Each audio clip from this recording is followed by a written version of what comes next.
CTE Pro 1 Truth Series, Video 21, Head Shifting. And more specifically, we're going to take a look at the amount of head shifting that can occur according to the cue ball object ball relationship that is before you for any given shot. Now, CTE is a 100% visual system, but there's an aspect of our physicality that supports our vision when we're seeking to see a perception, and that's none other than our neck muscles and shoulder muscles, which function to allow us to rotate our heads to the right or to the left. We call this a head poke, a head shift, head angling. Essentially what Hal would say is you need to turn your nose away from center cue ball. Turn your nose away from center cue ball. So I want to just dial your attention in to this particular aspect of how we're able to see perfect perceptions. Now, as you know by now, and this is a little representation of two eyes, a right eye and a left eye. So one's vision is totally open when it's flat like this. In other words, the line that occurs from pupil to pupil is not angled to the right or not angled to the left. This is totally open. So if I'm looking at a cut shot to the right, the head shift is to the right. The nose is turned to the right. If I'm looking at a cue ball object ball relationship as a cut to the left, then my vision, my head turns to the left. Now notice as I turn to the left or to the right, the line between each of the pupils narrows.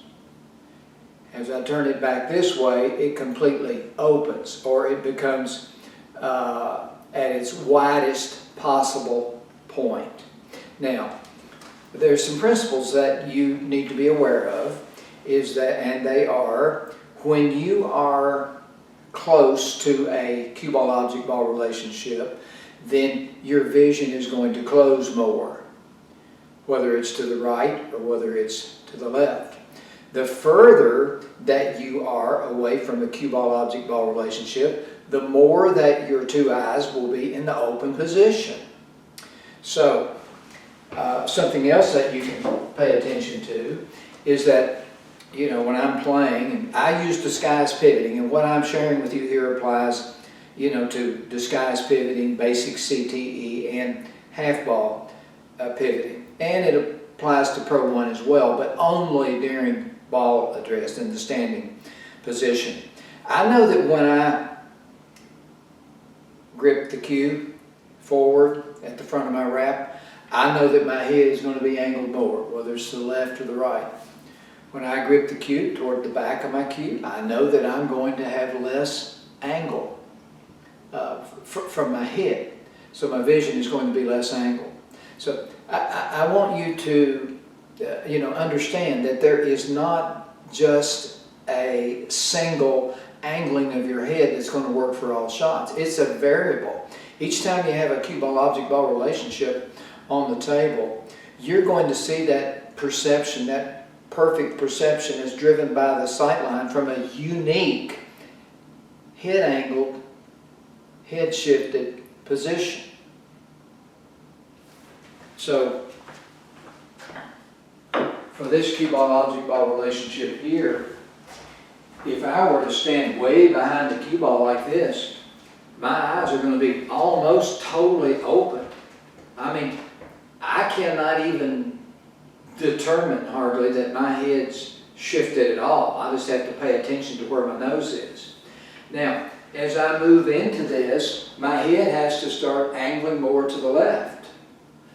Now, if I want to make a long bridge, if I choose to make a long bridge, then there's not going to be as much angling. See, this is disguise pivoting.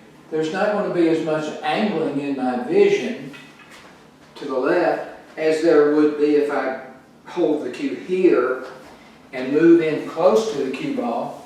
Then there's going to be more of a shift in my vision.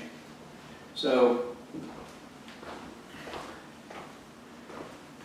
when you fully connect with CTE during full stance, you're going to absolutely learn to shift your head in both directions. And the head shifting amounts are going to vary according to the cue ball object ball relationship. The skill of how to use your vision in this manner, how to use your head and neck for getting your head and your vision in the right place, it's a skill. It requires a learning curve. I'll be honest with you, it's fun. It's work, but it's fun because you know that you're getting on the right track with how to really see cue ball object ball relationships. Thank you for your attention. See you in video 22.